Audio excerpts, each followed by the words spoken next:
We are moving to straight away with my presentation. This is the first part of my presentation, and we have completed the first part, and I think it is available on our website. The first part, Prem, is it going to be available? Yes, it is available already. So we have just finished narration in literature in the last class, and now we will be moving to the next session. So just to make a beginning with, what we are going to do today will be rather difficult for you. കാരണം അതിനൊരു proper ആയിട്ടുള്ള ഒരു orientation ഇല്ലാതെ ഇത് പഠിക്കാൻ കുറച്ചൊരു ബുദ്ധിമുട്ടുണ്ടാവും. അപ്പൊ നിങ്ങൾ ചെയ്യേണ്ടത് അത്രയേ ഉള്ളൂ. നിങ്ങൾക്ക് അറിയുന്നത് നന്നായി ചെയ്യുക, പഠിക്കുക. അറിയാത്ത ജസ്റ്റ് ഒന്ന് മനസ്സിലാക്കുക. അതിൽ ചെറിയ ചോദ്യങ്ങളൊക്കെ ഉത്തരം എഴുതുക. എസ് എ പാരഗ്രാഫ് ഒന്നും എഴുതാതിരിക്കുക. ഇതിൽ ഓരോ ഓഥറെ പറ്റിയിട്ടും ഓരോ ക്രിട്ടിക്കിനെ പറ്റിയിട്ടും ഞാൻ ഇലാബറേറ്റ് ചെയ്യും. ഇലാബറേറ്റ് ചെയ്യുമ്പോൾ നിങ്ങൾക്ക് പോയിന്റ്സ് എഴുതിയെടുക്കാം. ഇത് വളരെ നട്ട്ഷെല്ലുള്ള പോയിന്റ്സ് ആണ് ഞാൻ ഇവിടെ കുറിച്ചിട്ടുള്ളത്. ഇത് നിങ്ങൾക്ക് ഒരു വെറുതെ ജസ്റ്റ് ഒരു ഷോർട്ട് ക്വസ്റ്റ്യൻ ആൻസർ ചെയ്യാനുള്ള പോയിന്റ്സ് ഞാൻ ഇതിൽ പറഞ്ഞിട്ടുള്ളൂ. Which need to be elaborated further for the paragraph and essay. അത് എഴുതണം എന്നുണ്ടെങ്കിൽ നിങ്ങൾ ടെക്സ്റ്റ് നന്നായിട്ട് ഫോളോ ചെയ്ത് വായിക്കണം. ഓൾറെഡി അറിയുന്ന ആൾക്കാർ ഇത് ചെയ്യുക. പുതിയ ആയിട്ട് നിങ്ങൾ ഇനി പരീക്ഷ അടുപ്പിച്ച് പുതുതായിട്ട് വായിക്കാൻ നിൽക്കണ്ട. പകരം നിങ്ങൾ അറിയുന്ന വെച്ച് മാനേജ് ചെയ്യുക. And also will be doing the fourth session. ഏറ്റവും വലിയ മോഡ്യൂൾ ഫോർത്ത് മോഡ്യൂളാണ്. That is Indian philosophy. I will be devoting 2 days exclusive for Indian philosophy. അതിൽ കുറേ റിപ്പീറ്റേഷൻ ഉണ്ട്. അതുകൊണ്ട് I think we can manage in 2 days. If not we will go for another half maybe. അപ്പോൾ ബ്ലോസ് കുറച്ച് suffer ചെയ്യും. ഇനി നമുക്ക് ആകെ 4-5 ദിവസമേ നമ്മളെ കയ്യിലുള്ളൂ ഇത് കഴിഞ്ഞാൽ. അപ്പോൾ അത്രയും ദിവസങ്ങളിൽ വെച്ച് നമുക്കത് മാനേജ് ചെയ്യാം. ആൻഡ് പ്രീവിയസ് ഡേ വരെ ഞങ്ങൾ എടുക്കാമെന്ന് വിചാരിക്കുന്നുണ്ട്. മെത്തഡോളജീൻ്റെ പ്രീവിയസ് ഡേ വരെ ഞങ്ങൾ എടുക്കാമെന്ന് വിചാരിക്കുന്നുണ്ട്. So please cooperate with us, and we are extremely sorry that we are not able to elaborate for the lack of time. ഇത്രയും ഞങ്ങൾ ചെയ്യണമെന്ന് ഉദ്ദേശിച്ചല്ല. നല്ല റിവ്യൂസ് വന്നതുകൊണ്ടും നന്നായി ഫീഡ്ബാക്ക് വന്നതുകൊണ്ടാണ് ബാക്കി കാര്യങ്ങൾ ചെയ്യുന്നത്. So thank you once again and welcome back. കുറച്ച് സ്പീഡിലാണ് എടുക്കുന്നത്. If you have any question you can raise the question and will be answering either today or the next class. അപ്പം നമ്മൾ ഇന്ന് ആൻസർ ചെയ്യാൻ പറ്റിയിട്ടില്ലെങ്കിൽ സമയക്കുറവുണ്ടെങ്കിൽ നമ്മൾ അടുത്ത ദിവസം അത് തീർച്ചയായിട്ടും ആൻസർ ചെയ്തിരിക്കും. So we first begin with formalism, Russian formalism. And when you talk about formalism, as the name indicates, it is a shift from theme or content to the form. Form and content. എന്ന് പറഞ്ഞാൽ form എന്ന് പറഞ്ഞാൽ രൂപമാണ്, content എന്ന് പറഞ്ഞാൽ അതിൻ്റെ meaning അല്ലെങ്കിൽ സ്ട്രക്ചറും ഫോമും നമ്മൾ പൊതുവെ പറയുന്ന രണ്ട് കാര്യങ്ങളാണ്. അതിൽ ഫോമിന് പ്രാധാന്യം കൊടുത്തിട്ടുള്ള ഒരു വിലയിരുത്തലാണ്, അല്ലെങ്കിൽ ഒരു ക്രിട്ടിക്കൽ മെത്തേഡ് ഓഫ് ഇവാലുവേഷൻ ആണ് റഷ്യൻ ഫോർമലിസം എന്ന് പറയുന്നത്. 20s തുടങ്ങിയതാണെങ്കിലും ഇത് അക്കാഡമിക് സർക്കിളിൽ പോപ്പുലർ ആയത് 60s അപ്പോഴാണ് ഇതിന്റെ പറ്റിയൊരു എന്താ പറയുക, ഒരു വളക്കൂറുള്ള ഒരു മണ്ണ് വെസ്റ്റേൺ ഫിലോസഫിയിൽ ഉണ്ടായത്. അപ്പോൾ ഇതിൽ ബേസിക് ആയിട്ടുള്ള ഫങ്ഷൻസ് മാത്രമേ പറയുന്നുള്ളൂ. 2 ടേം പഠിപ്പിക്കുകയാണ് ആദ്യമായിട്ട്, ഫാബുല ആൻഡ് സൂഷെ. ഫാബുല എന്ന് പറഞ്ഞാൽ ഓർഡർ ഓഫ് ഇവന്റ്സ്, അതായത് king died, queen died, that is order of events. And syuzhet is the cause and effect sequence എന്ന് വെച്ചാൽ the king died, queen died of grief എന്ന് പറഞ്ഞാൽ 2 ഇൻസിഡന്റ് നമ്മൾ ലിങ്ക് ചെയ്തു. We have related 2 incidence. അപ്പോൾ fabula actually is the order of events in which a thing has happened, a story has happened, and the cause and effect relation sequence. അപ്പോൾ നമ്മൾ നേരത്തെ സ്റ്റോറിയും പ്ലോട്ടും പറയുമ്പോഴാണ്, story is just A narration of events, plot is integration of these different episodes. ഈ എപ്പിസോഡ്സിനെ ചേർത്ത് വെക്കുമ്പോൾ അത് plot ആവും. അതുപോലെയാണ് ഈ ഫാബുല സൂഷെ എന്നുള്ള ഒരു ഡിമാർക്കേഷൻ. ഇത് വളരെ പോപ്പുലർ ആയിട്ടുള്ള, അല്ലെ വളരെ ഫോർമലിസത്തിൽ വളരെ ഇന്റഗ്രൽ ആയിട്ടുള്ളൊരു ഭാഗമാണ്. അത്രയും നമുക്ക് ഇവിടെ എടുക്കാനുള്ള സമയമുള്ളൂ, അത്രയേ ടെക്സ്റ്റിലും പറയുന്നുള്ളൂ. So you just understand that formalism is A method of reading A text based on the form rather than the content. നമ്മളൊക്കെ ഇപ്പോൾ ഒരു കവിത പഠിപ്പിക്കുമ്പോൾ അതിന്റെ സമ്മറി അല്ലെ അതിന്റെ തീമാണ് പലപ്പോഴും പ്രാധാന്യത്തോടുകൂടി പഠിപ്പിക്കുക. കവിത നമ്മൾ നന്നായിട്ട് വായിക്കും, അതിന്റെ അർത്ഥങ്ങളൊക്കെ പറയും. അതാണ് പഴയ ഒരു ഇവാലുവേഷൻ മെത്തേഡ് അല്ലെങ്കിൽ ഒരു പ്രാക്ടീസ്. നമ്മൾ അതിനു പകരം അതിന്റെ ഫോമിലേക്ക് നമ്മൾ വരികയാണ്. എന്താണ് അതിന്റെ സ്ട്രക്ചർ? നമ്മൾ നേരത്തെ അത് വിട്ടുകളയാ ചെയ്യാറ് പലപ്പോഴും. ആ സ്ട്രക്ചറിലേക്ക് നമ്മൾ വരുമ്പോൾ അതൊരു ഫോർമലിസ്റ്റിക് അപ്രോച്ച് ആവും. ഏത് വെച്ചാൽ ഒരു അർത്ഥത്തിൽ പറഞ്ഞാൽ നിങ്ങളൊരു പാക്കറ്റ് സാധനം വാങ്ങി അതിന്റെ പാക്കിങ്ങിൽ നമ്മൾ ഫോക്കസ് ചെയ്യുമ്പോൾ അത് ഫോം എന്ന് പറയുന്ന ഒരു ലെവലിലും, അതിന്റെ കണ്ടന്റ് അതിൽ ഉള്ളിൽ എന്താണോ ഉള്ളത് അത് ഫോക്കസ് ചെയ്യുമ്പോൾ നമ്മൾ അതിനെ ട്രഡീഷണൽ മെത്തേഡ് എന്ന് വേണേൽ പറയാം. ഈ ഉദാഹരണം പരീക്ഷയ്ക്ക് എഴുതരുത്, നിങ്ങൾക്ക് മനസ്സിലാക്കാൻ വേണ്ടി പറയാണ്. കറി പൗഡർ വാങ്ങിയപ്പോൾ അതിന്റെ മുളക് പൊടി എന്താണ് കണ്ടന്റും അതിൻ്റെ പാക്കറ്റ് ഫോമലിസ് ആണോ എന്ന് എഴുതി കളയരുത്. അപ്പം I am just making it clear for you to understand what I mean by that. So when you analyze a poem or a story or a novel, you have been traditionally paying attention to the content side. And formalists who actually originated in Russia, so we call it Russian formalism, and they have shifted the focus from the content to the form. അപ്പോൾ ഫോമിലേക്ക് പ്രാധാന്യം വന്നുകൊണ്ട് ആണ് ഇതുണ്ടായത്. അപ്പോൾ അവർ categorise ചെയ്യുന്ന രണ്ട് പ്രധാനപ്പെട്ട കാറ്റഗറൈസേഷനാണ് ഫാബുല and സൂഷെ എന്ന് പറയുന്ന രണ്ട് വാക്കുകൾ. And syuzhet, I think it is pronounced that way. ഇനി റഷ്യൻ ഭാഷയായതുകൊണ്ട് I'm not a very good expert in that. There may be a different pronunciation. നിങ്ങൾ കേട്ട പ്രൊണൗൺസിയേഷൻ വേറെ എന്തെങ്കിലും ആണെങ്കിൽ അങ്ങനെ പ്രൊണൗൺസ് ചെയ്ത് ശീലിക്കാം, because it is all foreign language. Now we come to Vladimir Propp. Propp വളരെ പ്രധാനപ്പെട്ട ഒരു ക്രിട്ടിക്കാണ്. ഇതിൽ പ്രോപ്പിനെ വളരെ കൃത്യമായിട്ട് ഇതിൽ ഡിഫൈൻ ചെയ്യുന്നുണ്ട്. പ്രോപ്പ് പരീക്ഷയ്ക്ക് ചോദിക്കാറുണ്ട്. അപ്പോൾ പ്രോപ്പിൻ്റെ ഒരു കോൺട്രിബ്യൂഷൻ എന്താണെന്ന് ഞാൻ വളരെ സിമ്പിളായിട്ട് പറയാം. നിങ്ങൾ ഈ ലൈനിൽ തന്നെ എഴുതാൻ നോക്കുക. And those who are very good in theory, who are well versed in theory, നല്ല ബാക്ക്ഗ്രൗണ്ട് ഒക്കെ കോളേജിൽ നിന്ന് കിട്ടിയിട്ടുണ്ടെങ്കിൽ you can definitely go to the text and understand about prop more, right? So I'm paying attention now to an average kind of a student.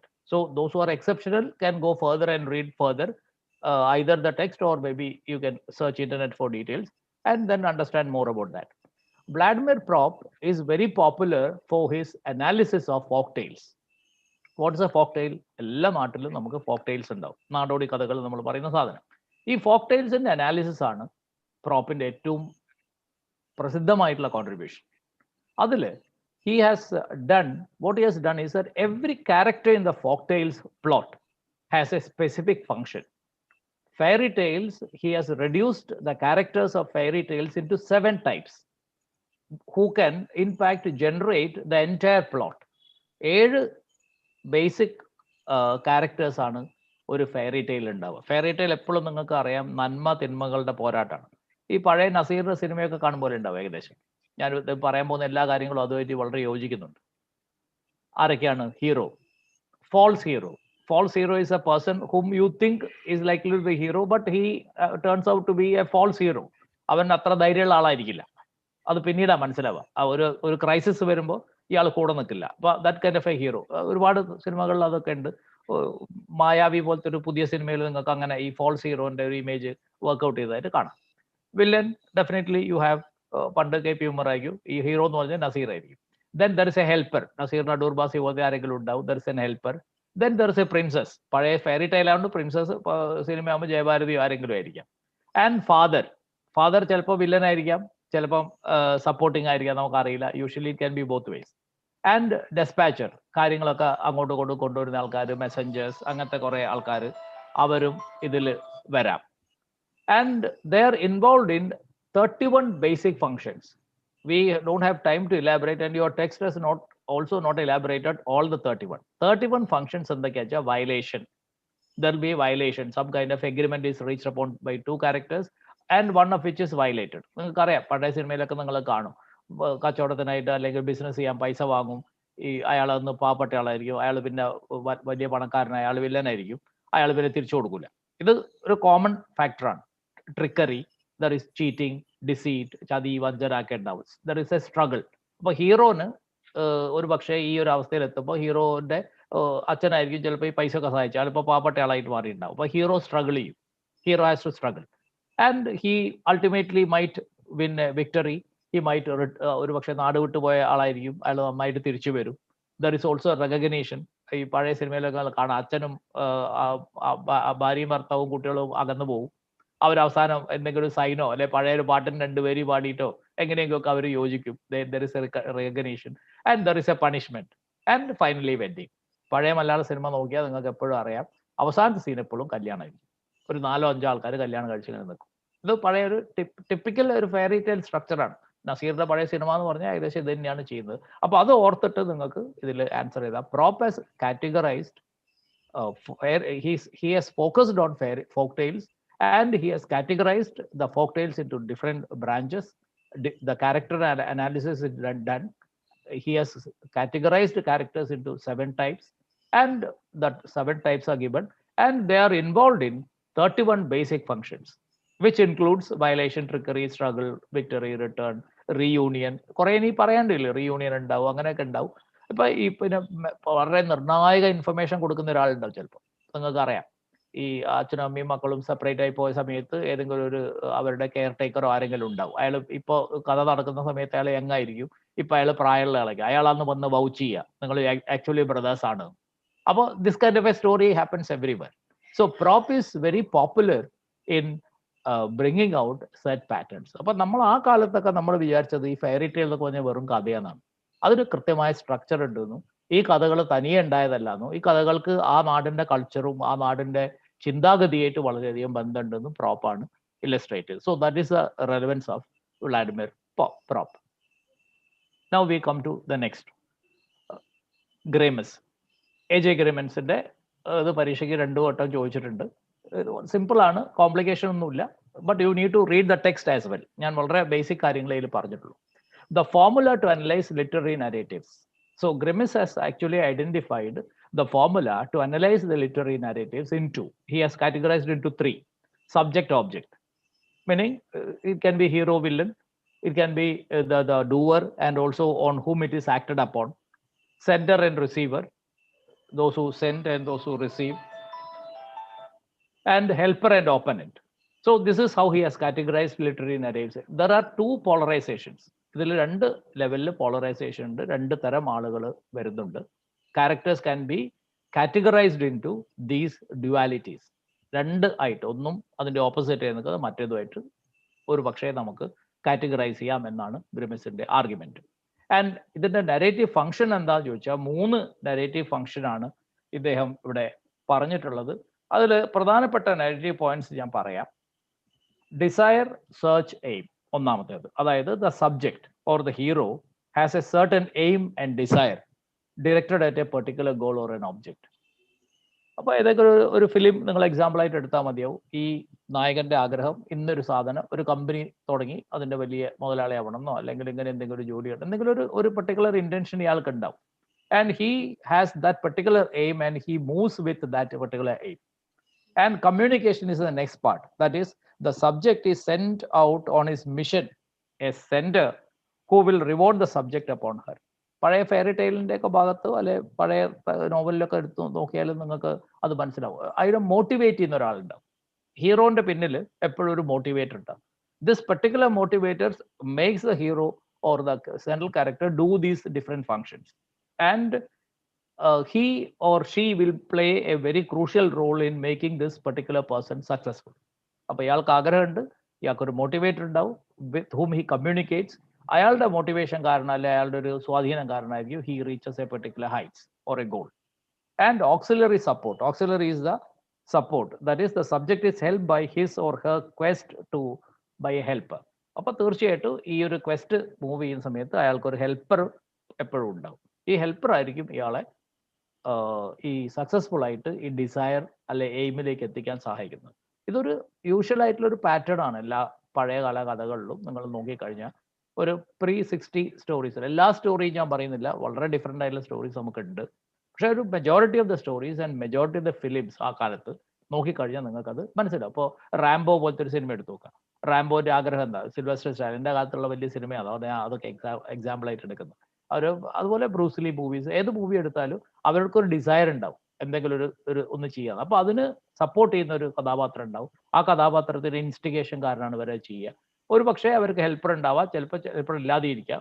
മിക്ക സ്ഥലത്തും ഒരു helper ഉണ്ടാവും. ആയുധങ്ങൾ ഉണ്ടാക്കി കൊടുക്കുന്നയാളോ എന്തെങ്കിലും ആയിട്ട് അവർക്ക് എന്തെങ്കിലും ഫോമുല പറഞ്ഞു കൊടുക്കുന്നയാളാണോ കൂടെ വരുന്ന ഹെൽപ്പറായിട്ടോ ആരെങ്കിലും ഒരാളുണ്ടാവും. So hero or the central character achieves the heights or may be the desired aim by using the communication channel between him and the project and the auxiliary with the help of auxiliary. Okay, so this is what Grimmett has argued. So then we go to the next person.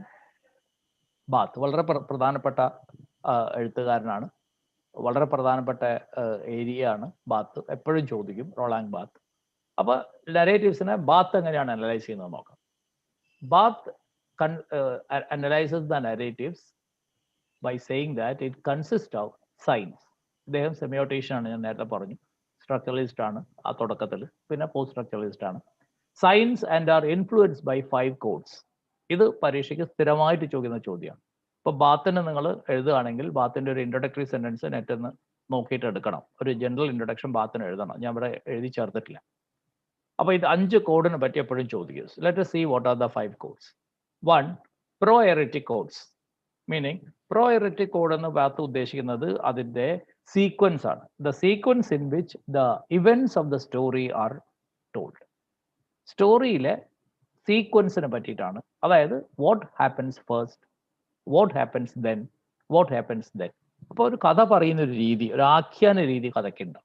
അത് ഏതാദ്യം വരണം, ഏത് നടുക്ക് വരണം, ഇനി flash back വേണോ, ഇനി അതല്ല cut ചെയ്തിട്ട് 3 വർഷങ്ങൾക്ക് ശേഷം കഥ നടക്കണം, ഇതൊക്കെ തീരുമാനിക്കുന്ന ഓർഡർ ഓഫ് ഇവൻസിനാണ് നമ്മൾ pro-aeretic codes എന്ന് പറയുന്നത്. So that also depends on the sequence in which the narrative moves forward.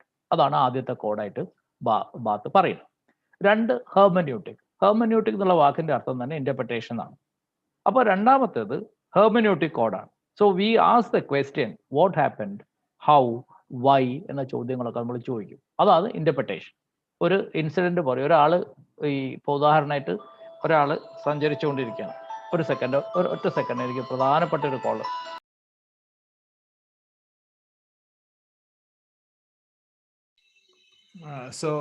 Prashant സാറിന് ഒരു ഇമ്പോർട്ടൻറ്റ് കോളാണ്. Anyway whatever it is, ഈ ലെസൺസ് ഒക്കെ എന്തായാലും നിങ്ങൾ വളരെ ശ്രദ്ധിച്ച് കേൾക്കുക, നോട്ട്ബുക്ക് എടുത്ത് വെക്കുക. എന്തായാലും നിങ്ങൾക്ക് 3-4 ദിവസം ഉണ്ടല്ലോ. So keep listening, keep writing so that you will be able to make a short summary of it. Okay? Right. All right. Yeah. Hermeneutic code. Hermeneutic code actually takes it into the questions like how, why, when, by whom, etc., etc. And you also have culture code. Culture code is actually, cultural code is actually the commonly shared history and culture of that particular locality or that particular region where this particular literature is produced. അപ്പം നമുക്ക് നമ്മളെ നാട്ടിലുള്ള ഒരു കഥയാണെങ്കിൽ ആ കഥയ്ക്ക് ഈ നാടിൻ്റെ കൾച്ചറായിട്ടും ഈ നാടിൻ്റെ ഹിസ്റ്ററി ആയിട്ടും വളരെയധികം ബന്ധമുണ്ട്. അതാണ് ഇതിൽ എംബെഡ് ചെയ്തിട്ടുള്ള കൾച്ചർ. അപ്പോൾ ബാത്ത് ആഗിവിന്ന് എന്താ വെച്ചാൽ ഓരോ നരേറ്റീവിലും ഓരോ നാട്ടിലെഴുതുന്ന ഓരോ കഥയ്ക്കും ഇത്തരം 5 കോഡുകൾ ഇതിൽ എംബെഡഡ് ആയിരിക്കും. 5 കോഡുകൾ എംബെഡ് ചെയ്യും. അപ്പോൾ ഈ കോഡിനെ നമ്മൾ അൺഎർത്ത് ചെയ്യാണ് ചെയ്യുന്നത്, അല്ലെങ്കിൽ അതിനെ കണ്ടുപിടിക്കുകയാണ് ചെയ്യുന്നത്. അപ്പോൾ ഈ 5 ഡിഫറെൻ്റ് ആയിട്ടുള്ള ലെവലിൽ വെച്ച് നമുക്ക് ഇതിനെ അനലൈസ് ചെയ്യാം. So cultural code is a element of common knowledge that we share in that a particular community. There is a shared history, shared culture and even to a great extend shared geography. ഇപ്പോൾ വേർഡ്സ്വർത്തിൻ്റെ കവിത നിങ്ങൾ വായിക്കുമ്പോൾ മനോഹരമായിട്ടുള്ള nature description കാണാം. പക്ഷേ നിങ്ങൾ ഈ ലേക്ക് district എന്ന് പറയുന്ന ഇംഗ്ലണ്ടിലെ ലേക്ക് ഡിസ്ട്രിക്റ്റ് പോയി കഴിഞ്ഞാൽ നിങ്ങൾ എപ്പോഴെങ്കിലും പോകാൻ സാധ്യത ഉണ്ടെങ്കിൽ അവിടെ പോയി നിന്ന് കഴിഞ്ഞാൽ നമുക്കും കവിത എഴുതാൻ പറ്റും. അത്രയും മനോഹരമായ സ്ഥലമാണ്. അവിടെ എഴുതിയ ഒരാൾ എങ്ങനെയാണ് കവിത എഴുതാതിരിക്കുന്നതെന്നാണ് നമ്മൾ ആലോചിക്കണം. അപ്പോൾ അതുപോലെ ഓരോ നാടിനും അതിൻ്റെതായിട്ടുള്ള പാരമ്പര്യവും അതിൻ്റെതായിട്ടുള്ള കൾച്ചറും അതിൻ്റെ നരേഷനിൽ എംബെഡഡ് ആയിരിക്കും. ഇപ്പം നമ്മൾ മലയാളത്തിലെ ഏത് എഴുത്തുകാരനെ നോക്കിയാലും ഈ മലയാളത്തിൻ്റെ ഒരു ജോഗ്രഫി, മലയാളത്തിൻ്റെ ഒരു ഹിസ്റ്ററിയും ഇവിടെ ഒരു കൾച്ചറും അവരുടെ കഥയിൽ എന്തായാലും നമുക്ക് ആഴത്തിൽ അത് വായിച്ചെടുക്കാൻ പറ്റും. And then we move to more important and subtle ആയിട്ടുള്ള കുറച്ചുകൂടി, ഇതൊക്കെ അപ്പാരൻ്റ് ആയ കാര്യങ്ങളാണ്, പെട്ടെന്ന് ആർക്കും മനസ്സിലാവുക. കുറച്ചുകൂടി സട്ടിൽ ആയിട്ടുള്ള കാര്യങ്ങൾ. ഒന്ന് Semicon, that is A set of stereo types. Stereo types എന്ന് പറഞ്ഞാൽ ഇതിൽ തന്നെ നിങ്ങളുടെ ടെക്സ്റ്റിൽ തന്നെ ഉദാഹരണം പറയുന്നത് എന്താ വെച്ചാൽ ഗാന്ധി തൊപ്പി. നമ്മളെ ഭയങ്കരമായിട്ട് തമാശയുള്ള ഒരു സാധനമാണ് ഗാന്ധി. ഈ ഗാന്ധി തൊപ്പിക്ക് എങ്ങനെ ഈ പേര് വന്നു നമുക്ക് ആർക്കും അറിയില്ല. ഗാന്ധിജി തൊപ്പി ധരിച്ച് നമ്മൾ ആരും കണ്ടിട്ടില്ല. പക്ഷേ ഈ തൊപ്പി നമ്മൾ ഗാന്ധി തൊപ്പി എന്നാണ് പറയുന്നത്. ഈ തൊപ്പി ധരിച്ചാൽ ഇമ്മീഡിയറ്റ്ലി നമ്മൾക്ക് ഉടനെ എന്ത് മനസ്സിലാവും? നിങ്ങളെ വീട്ടിലോ അല്ലെങ്കിൽ നിങ്ങൾ ഒരു ഫോട്ടോഗ്രാഫ് കാണുകയാണ്, ഒരാൾ ഗാന്ധി തൊപ്പി ധരിച്ചു വെച്ചാൽ നമുക്ക് ഇമ്മീഡിയറ്റ്ലി റെക്കഗ്നൈസ് ചെയ്യാൻ പറ്റും അത് പൊളിറ്റീഷ്യൻ ആണ്. എങ്ങനെ അറിയാം? Because that is A stereo type. നമ്മളെ നാട്ടിൽ കണ്ട് നമ്മൾ പരിചയിച്ച ഒരു സാധനമാണ്. അതുപോലെ രാഷ്ട്രീയക്കാരെ നിങ്ങൾ എപ്പോഴും കണ്ടിട്ടുണ്ടെങ്കിൽ വെള്ള വസ്ത്രമാണ് ധരിക്കുക. അപ്പോൾ അതെന്തിനാ വെച്ചാൽ അവർ ശുദ്ധരാണ് അല്ലെങ്കിൽ അവർ വളരെ പ്യുവറാണ് എന്നൊക്കെ കാണിക്കാനാണ്. എന്നാൽ അങ്ങനെയാണോ എന്ന് വെച്ചാൽ അങ്ങനെ അല്ലെങ്കിൽ പോലും നമ്മൾ അങ്ങനെയാണ് ധരിക്കുക. അത് അഴിമതി, ധാരാളം അഴിമതി ചെയ്ത ആൾക്കാരായാലും അഴിമതിയിൽ അറസ്റ്റ് ചെയ്യപ്പെട്ട ആളായാലും ആ ജയിലിൽ പോകുമ്പോൾ അവരെന്തെല്ലാം ചെയ്യുക? വെള്ള വസ്ത്രം തന്നെ ധരിക്കുക. അതൊരു സ്റ്റീരിയോ ടൈപ്പാണ്. രാഷ്ട്രീയക്കാരെന്ന് പറഞ്ഞാൽ ഇമ്മീഡിയറ്റ്ലി നിങ്ങളോ ഞാനോ ഒരു രാഷ്ട്രീയക്കാരനെ പ്രസന്റ് ചെയ്യണമെങ്കിൽ ഒരു വെള്ള വസ്ത്രമാണ് ഇരിക്കുക. അതേസമയം ഒരു കോളേജ് അധ്യാപകൻ അല്ലെങ്കിൽ വേറെ എന്തെങ്കിലും ഒരു തൊഴിലാളി അല്ലെങ്കിൽ വേറൊരു കട ഉടമ എന്നൊക്കെ പറഞ്ഞാൽ അങ്ങനെ ഒരു കോമൺ കോഡില്ല, ഒരു സ്റ്റീരിയോ ടൈപ്പ് ഇല്ല. പക്ഷെ രാഷ്ട്രീയക്കാർക്ക് സ്റ്റീരിയോ ടൈപ്പ് ഉണ്ട്. അതുപോലെ ഇപ്പോൾ സ്വതവേ പറയുകയാണെങ്കിൽ അമ്മായിയമ്മ അമ്മായിയമ്മ, രണ്ടാനമ്മ, ഇവരൊക്കെ പറഞ്ഞു കഴിഞ്ഞാൽ ഉടനെ തന്നെ നമുക്കൊരു സ്റ്റീരിയോ ടൈപ്പ് പ്രസന്റേഷൻ ഉണ്ട്, അവരുടെ രൂപം എന്തായിരിക്കുന്നുണ്ട്. അതുപോലെ തന്നെ ചില സമയത്തൊക്കെ നമ്മൾ ടീച്ചർ എന്ന് പറയുമ്പോൾ, പ്രത്യേകിച്ച് ലേഡി ടീച്ചേഴ്സ് ആകുമ്പോൾ അവർ സാരി തന്നെ ഉടുത്തിട്ടാണ് നമ്മൾ സങ്കല്പിക്കുക പൊതുവെ. അതിൽ വലിയ കാര്യമൊന്നുമില്ല, അവർക്ക് ഏത് വസ്ത്രം ഇടാൻ സ്വാതന്ത്ര്യം ഉണ്ടെങ്കിൽ പോലും നമ്മൾ പൊതുവെ. അതേസമയം ആൺ അധ്യാപകരെ നമ്മൾ പറയുമ്പോൾ മുണ്ടുകൊടുത്തിട്ടല്ല എപ്പോഴും കാണുക. അവിടെ നമ്മൾ ജെൻഡർ ഡിസ്പാരിറ്റി കാണിക്കും. നമ്മൾ സ്ത്രീകളെ കുറെ കൂടി ട്രഡീഷണൽ ആയിട്ട് വേഷം ധരിപ്പിക്കാൻ താല്പര്യമുള്ള ആൾക്കാരാണ്. ആണുങ്ങൾക്ക് അങ്ങനെ ട്രഡീഷൻ ഒന്നും അത്ര അധികം ബാധകമല്ല എന്നാണ് ഞാൻ വിചാരിക്കുന്നത്. And finally we come to symbolic code, that is as in literature. അത് കുറച്ചുകൂടി ഡീപ്പറാണ്. സ്റ്റീരിയോ ടൈപ്പ് വളരെ അപ്പാരൻ്റാണ്, നമുക്ക് പെട്ടെന്ന് തന്നെ മനസ്സിലാവും. ലിറ്ററേച്ചറിൽ നമ്മൾ ഉപയോഗിക്കുന്നത് കുറെ കൂടി സട്ടിലായിട്ടുള്ള ഇമേജസ് ആണ്. അപ്പോൾ ഉദാഹരണമായിട്ട് ഡാർക്ക് എന്ന് പറയുന്നത് ഈവിളുമായിട്ട് അസോസിയേറ്റ് ചെയ്താണ്. എവിടെയും പറഞ്ഞിട്ടില്ല ഡാർക്ക് ഈവിളാണ്. But we understand that you interpret this particular image as a simple. വേറെ സെമിക് എന്ന് പറഞ്ഞാൽ മിമിക് എന്നുള്ള അർത്ഥമാണ്. അതായത് അത് നമുക്ക് വളരെ ഓബ്വിയസ് ആയിട്ട് അറിയാൻ പറ്റും. അങ്ങനെയാണ് അതിൻ്റെ രീതി എന്നുള്ളത്. ഇപ്പോൾ ഒരു വില്ലൻ കഥാപാത്രത്തിനെ കാണിക്കുമ്പോൾ പഴയ രീതിയിലാണെങ്കിൽ നിങ്ങൾക്ക് അറിയാം, ഒരു വില്ലനെ പെട്ടെന്ന് കണ്ടാൽ മനസ്സിലാവും. കൊമ്പൻ മീശ, പിന്നെ ഇവിടെ ഒരു കറുത്ത കൊത്ത്, പിന്നെ ഒരു കണ്ണ് ഇങ്ങനെ കെട്ടിയിട്ടുണ്ടാവും, എന്നൊരു സാധനം കെട്ടി. ഇതൊക്കെയാണ് പണ്ടത്തെ ഒരു വില്ലന്റെ വേഷം. ഈ ജോസ് പ്രകാശൻ പോലത്തെ വില്ലന്മാരാണ് താമസിക്കുന്ന സ്ഥലത്ത് കുറെ ലൈറ്റ് ഒക്കെ ഉണ്ടാവും. ഈ ലൈറ്റ് ഇങ്ങനെ കെട്ടും പിന്നെയോ കളിക്കും. സോ അത് ഓബ്വിയസ് ആയിട്ടുള്ള സ്റ്റീരിയോ ടൈപ്സ് ആണ്. എന്നാൽ ഇന്നത്തെ വില്ലന്മാർ അങ്ങനെയല്ല, വളരെ ഹാൻസം ആയിരിക്കും കാണാൻ, നല്ല ചിരിച്ചുകൊണ്ടായിരിക്കും വരുന്നത്, പക്ഷെ അവർ ഔട്ട് ആൻഡ് ഔട്ട് വില്ലൻ ആയിരിക്കും. അപ്പോൾ സെമിക്കും സിംബോളിക് ആയിട്ടുള്ള വ്യത്യാസം ഇതാണ്. സെമിക് കോഡ് എന്ന് പറഞ്ഞാൽ 1-to-1 correspondence is easy even for a very peripheral reader, but for a symbolic code you need to interpret a particular thing into something else. So these are the 5 different codes that has been summed up by Roland Barthes.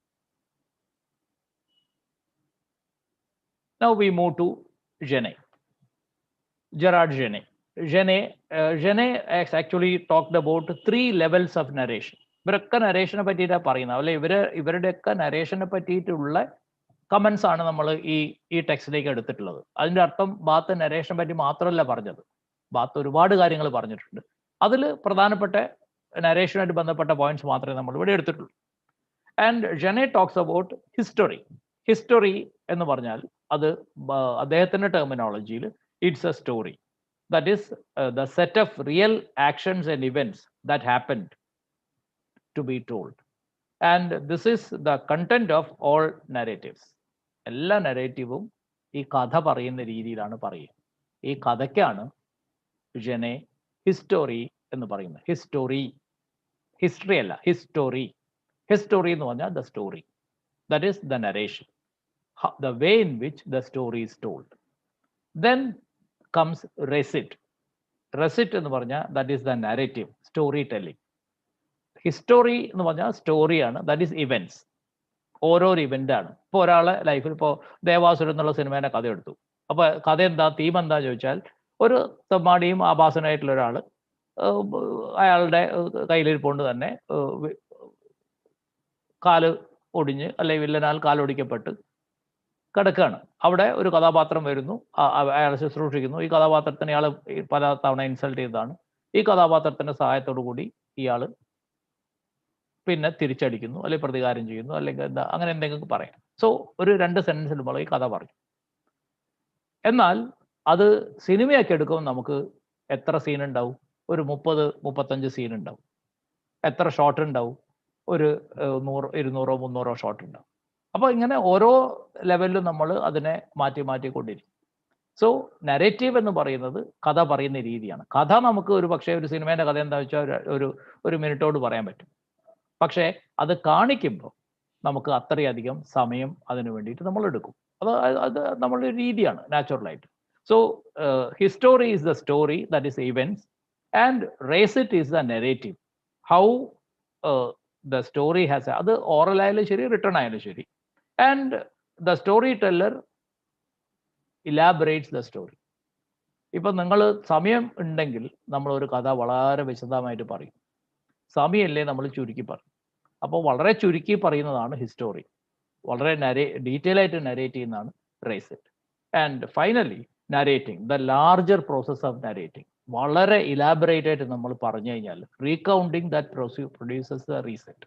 അപ്പോൾ recit produce ചെയ്യുന്നത്, അപ്പോൾ ഇത് മൂന്നും എങ്ങനെയാണ് link ചെയ്തെന്ന് വെച്ചാൽ, നരേറ്റിംഗ് എന്ന് പറയുന്നതാണ് ഏറ്റവും വലുത്, full story. Recit is the narration, major events, and history is the main storyline. ഇത് വളരെ ചെറുതായിരിക്കും, മറ്റേ കുറച്ചുകൂടി വലുതായിരിക്കും, മറ്റേ കുറച്ചുകൂടി വലുതായിരിക്കും. For example, Mary Shelley's Frankenstein. Story എന്താണ്? Scientist quest for a secret life.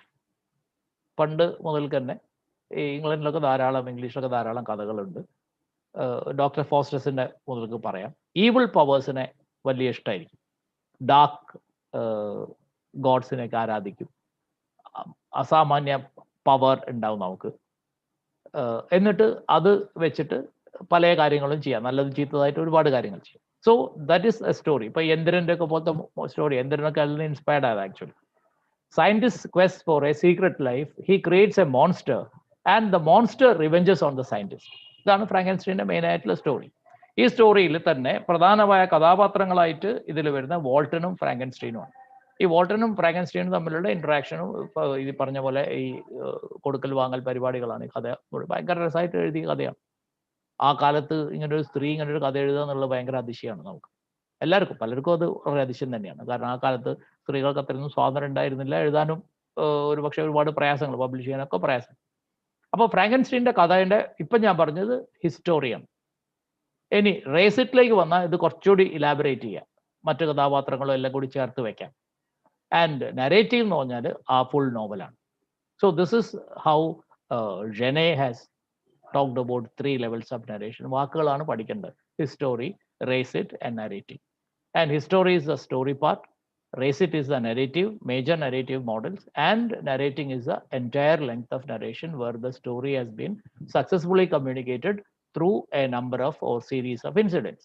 So this is what Genet has actually done. Now we move to the next category, literature കഴിഞ്ഞു. ഇനി നമ്മൾ പോകുന്നത് ഫിലോസഫിയിലേക്കാണ്. ഇത് ഫിലോസഫി എന്ന് പറയുന്നത് നിങ്ങൾക്ക് കുറച്ചൊരു ഐഡിയ ഉണ്ടാവും ഞാൻ വിചാരിക്കുന്നു. ഇല്ലെങ്കിൽ വളരെ ബ്രീഫായിട്ടേ ഞാൻ പറയുന്നുള്ളൂ, അത്രയും നമുക്ക് സമയമുള്ളൂ എന്നുള്ളതുകൊണ്ടാണ്. Already we need to finish in maybe another 20 minutes. So how narration in philosophy and narration in history, ഇത് രണ്ടും നമ്മൾ ഇനി എടുക്കാൻ പോകുന്നു. So narration in philosophies, they used narrative to explore the question of self, identity formation, community and politics. So philosophy at large deals with the question of self. ഏറ്റവും അധികം philosophical questions deal ചെയ്തത് who are you, who am I എന്ന് പറയാൻ വേണ്ടിയിട്ട് തന്നെയാണ്. the question of self, who am I, what is my identity. Then of course community and politics come as a larger context. So philosophy has been trying to explore questions of self, identity, and of course society or community, and also politics. ഈ രാഷ്ട്രീയം എന്നുള്ളത് കുറെ കൂടി വലിയ വാക്കാണ്. കക്ഷികളുടെ രാഷ്ട്രീയമല്ല ഞാൻ ഉദ്ദേശിക്കുന്നത്, ഒരു പാർട്ടിയുടെ രാഷ്ട്രീയമല്ല, പകരം രാഷ്ട്രത്തെ സംബന്ധിച്ചിടത്തോളം ലാർജർ ആയിട്ടുള്ള ഒരു കോണ്ടെക്സ്റ്റിലാണ്. ആൻഡ് ഫിലോസഫിക്കൽ നരേറ്റീവ്സ്, ലിറ്ററേച്ചറും ഫിലോസഫിയായിട്ട് എന്താ വ്യത്യാസം ചോദിച്ചാൽ, ഫിലോസഫിക്കൽ നരേറ്റീവ്സ് ഒരു തരത്തിലും ലിറ്റററി നരേറ്റീവ് പോലെ പരത്തി പറയുന്നതോ കഥാരൂപത്തിൽ പറയുന്നതോ വായിക്കാൻ വളരെ രസമുള്ളതോ ഒന്നുമല്ല. അത് വേറെ തന്നെ ഒരു തരത്തിലാണ് പോകുന്നത്. So it is a kind of narratives to purpose an understanding of human existence. So philosophy strives to make you understand the purpose of human existence or the question of human existence. ഇപ്പോൾ കാമുവിൻ്റെ myth of സിസീഫസ് എന്ന് പറഞ്ഞ പ്രസിദ്ധമായ ബുക്കാണ്, absurd writing ഒക്കെ അതിലാണ് വന്നത്. അത് തുടങ്ങുന്നത് തന്നെ ഈസ് സൂയിസൈഡ് ലെജിറ്റിമേറ്റ് എന്നാണ്. ആത്മഹത്യയാണോ ശരിയായ വഴി, നമ്മൾ ജീവിക്കുന്നത് എന്തിനാണ് എന്ന ചോദ്യം. അപ്പോൾ ഇങ്ങനെ ലൈഫിനെ പറ്റിയിട്ടുള്ള ബേസിക് ആയിട്ടുള്ള ചോദ്യങ്ങളിൽ നിന്നാണ് ഫിലോസഫി ഉണ്ടാവും. അപ്പോൾ ഫിലോസഫിക്കൽ നരേറ്റീവ് എന്ന് പറയുന്നതിൻ്റെ രീതി കഥ പറയുന്ന രീതിയേ അല്ല, ലിറ്ററേച്ചറിൽ നമ്മൾ പറയുന്ന രീതിയേ അല്ല, സിംബോളിക് ആയിട്ടുള്ള ഒന്നും ഉണ്ടാവില്ല. It is very straight forward kind of A thing, but of course dealing with a larger question of life. ചിലപ്പോൾ അതുകൊണ്ട് നമ്മളെപ്പോലത്തെ സാധാരണ ആൾക്കാർക്ക് അത് വായിക്കാനോ അതൊന്നും കുറച്ച് എന്താ പറയുക ബുദ്ധിമുട്ടായിട്ട് തോന്നാം, അത്രയേ ഉള്ളൂ. അത് ആവശ്യമുള്ള ആൾക്കാരത് വായിച്ചോളൂ. Question of self, who am I, എല്ലാവരും ഇത് ഡിബേറ്റ് ചെയ്തിട്ടുണ്ട് പല ആൾക്കാരും. So in page number 52-53 you find this particular explanation. And philosophical narratives ആദ്യമായിട്ട് ഞാൻ പറഞ്ഞുതരാം എന്തൊക്കെയാണ്. പ്രധാനപ്പെട്ട നരേറ്റീവ്സ് മാത്രമേ ഞാൻ ഇവിടെ പറയുന്നുള്ളൂ. നിങ്ങളുടെ ടെക്സ്റ്റ് പറഞ്ഞിട്ടുള്ള പ്രധാനപ്പെട്ട നരേറ്റീവ്സ്. ഒന്ന്, റിട്ടറിക്കൽ. പ്ലേറ്റോന്റെ കാലത്ത് റിട്ടറിക് ആയിരുന്നു പ്രധാനം. റിട്ടറിക് എന്ന് പറഞ്ഞാൽ പ്ലേറ്റോ കാലത്ത് എഴുത്ത് വളരെ കുറവാണ്. നമുക്കും അങ്ങനെയാണ്. പഴയ ഇന്ത്യയിലൊന്നും അന്നത്തെ കാലത്ത് എഴുത്ത് കുറവാണ്. ഈ മഹാഭാരതമൊക്കെ വോക്കലാണ്, അതായത് ഇറ്റ് വാസ് ട്രാൻസ്മിറ്റഡ് ഓറലി. 1,00,000 ശ്ലോകമുള്ള കൃതിയാണ് മഹാഭാരതം. 1,00,000 ശ്ലോകം എന്ന് വെച്ചാൽ 4,00,000 വരി. ഈ 4,00,000 വരി ഒരാളെ പഠിപ്പിക്കും, അയാളെ ശിഷ്യനെ പഠിപ്പിക്കും. ഇങ്ങനെയാണ് കുറേ കാലം ട്രാൻസ്ഫർ ചെയ്തത്. അന്ന് എഴുത്തൊന്നുമില്ല. So even Plato's time, there was rhetorical. Rhetoric was more important. Speech was preferred over writing. Writing ഇല്ലെന്ന്, സ്പീച്ചാണ്. അതുകൊണ്ട് ഭയങ്കര ഒറേറ്റേഴ്സിന്റെ കാലമായിരുന്നു. And he has A myth of the caves. ഇതെന്താന്ന് പറഞ്ഞുതരാം, ഇത് ടെക്സ്റ്റിലും അത് പറഞ്ഞിട്ടുണ്ട്. പ്ലേറ്റോ പറഞ്ഞത് എന്താ വെച്ചാൽ, ഈ കേവിൽ താമസിക്കുന്ന പ്രിസണേഴ്സിന് അന്ന് ഏതെങ്കിലും കേവിലാണ് കൊണ്ടുപോയിട്ട്, അന്ന് ഇതുപോലെ ജയിലൊന്നും ഉണ്ടാക്കിയിട്ടില്ല നമ്മൾ. ഈ കേവ്സിൽ അവർ വേറെ ആരെയും കാണൂല. This prisoners will be life long prisoners. അപ്പോൾ അവരെ നിഴലിനെ മാത്രമേ കാണൂ. So they think that this is the only world. ഞാനും എൻ്റെ നിഴലുമാണ് ആകെ കാണുന്നത്. They never see anybody outside. So they think that life or may be another individual is like my shadow. അപ്പോൾ എൻ്റെ ഷാഡോ മാത്രം കണ്ട് നിന്നിരിക്കുന്നത്, that is the myth of the caves എന്ന് പ്ലേറ്റോ പറയുന്നത്. അതാണ് നമ്മൾ ഇതിൽ ടെക്സ്റ്റിൽ അത് എഴുതിയിട്ടുണ്ട്, നിങ്ങൾക്കത് വായിക്കാം. So Plato was talking about the myth of the caves. എന്ന് വെച്ചാൽ പ്ലേറ്റോന്റെ നരേറ്റീവിൽ ഈ മിത്ത് ഓഫ് ദ കേവ്സ് എന്ന് പറയുന്നത്, he offers a mythic narrative to demonstrate the problem of knowledge. അതായത് അദ്ദേഹം പറയാൻ ശ്രമിച്ചത് എന്താ വെച്ചാൽ, നിങ്ങൾ റിയൽ ആണ് എന്ന് വിചാരിക്കുന്നത് ആക്ച്വലി റിയൽ ആവണമെന്നില്ല. നിങ്ങൾ വിചാരിക്കും എൻ്റെ നിഴലാണ് റിയൽ എന്ന്, എന്നാൽ അതല്ല റിയൽ, ഞാനാണ് റിയൽ. എൻ്റെ കാണുന്നില്ലല്ലോ നമ്മൾ, അന്ന് കണ്ണാടിയും അങ്ങനത്തെ സാധനങ്ങളൊന്നുമില്ല. So you never could see yourself. And there is no photography. അന്ന് ആ കാലത്ത് അന്ന് സെൽഫി ഒന്നും എടുക്കാൻ പറ്റില്ലായിരുന്നു. സോ ആ കാലത്ത് നമ്മൾ കാണുന്നതാണ് നമ്മൾ വിശ്വസിച്ചത്. അപ്പൊ കാഴ്ച ഒരിക്കലും ശരിയായതല്ല എന്ന് നമുക്ക് എല്ലാവർക്കും അറിയാം. പലതും നമ്മൾ കാണുന്നത് ശരിയാവണമെന്നില്ല. പക്ഷെ ആ ഒരു കാലഘട്ടത്തിൽ അത്രയും ആൾക്കാർക്ക് സാധിക്കായിരുന്നു. സീയിങ് വാസ് ബിലീവിങ് അന്ന്. ഇന്ന് നമുക്കറിയാം, ഇന്നിപ്പോൾ നിങ്ങൾക്കറിയാം, മോർഫൊക്കെ ചെയ്യാൻ പറ്റും നമുക്ക്. പല സാധനങ്ങളൊക്കെ എന്താ പറയുക, വളരെ വിഷ്യസ് ആയിട്ട് ഉണ്ടാക്കാൻ പറ്റും. പല കാര്യങ്ങളിൽ നമ്മളെ വളച്ചൊടിക്കാൻ പറ്റും, ഒക്കെ ഒന്നും ചെയ്യാൻ പറ്റും നമുക്ക്. പക്ഷെ ആ കാലത്ത് അതുണ്ടായി. So Plato was actually making argument that what you see is not real എന്ന ആർഗ്യുമെന്റ് ആണ് പ്ലേറ്റോ. അതിന്റെ രീതിയിലാണ് പ്ലേറ്റോ ആർഗ്യൂ ചെയ്തത്. So he used certain narratives to establish his particular point of മൈമിസിസ്.